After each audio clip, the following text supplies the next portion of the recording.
erakundeak eta baita ere Intxorta 1957 kultur elkarteak elkarrekin antolatu duten emek emana izeneko erakusketa honen irekira saio honetara.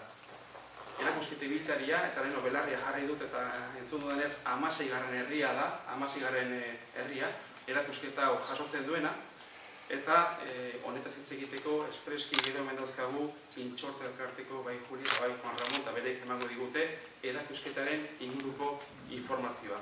Aipatu hemen urreetan, datozen 2 asetan egongo dela, arratsaldez, arratsaldeko 5 eta 8 bitartean, eta edozein personentzako nahi izan ezkero ikusteko aukera bai, baina baita ere interakzioa sortzeko ere, eta norbaitek ekarpenen bateo zerbait esaniko balu, horratzean badauzka, pare bat horri, eta bakoitzak horren inguruak pensatzen duena jartzeko aukera izango da. Non kokatzen den erakusketa, ez? Basiginean memoria historikoaren gaia lehialdi honetan lantzen aspalditik diputazioan lantzen bazan ere, egin genuen nolako diagnosi bat, zer dago landuta Gipuzkoan estatu kolpearen inguruan, gerra eta gerrausteko eta frankismoaren inguruan. Eta konturatu ginen, emakumearen gaia oraindik zala la gran desconocida, zaudetan bezala.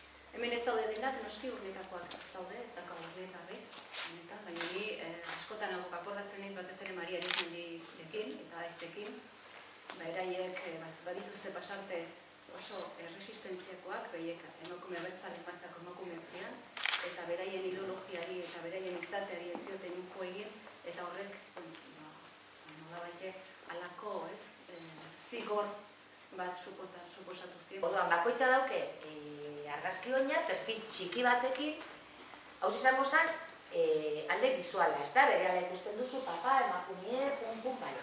Gero bigarrena izango zen, entrevista. Entrevistak oso importanti ediez, zerbait izan euren ahotsala, ez da guk esaten duguna, bezik eta eurek esaten dutena.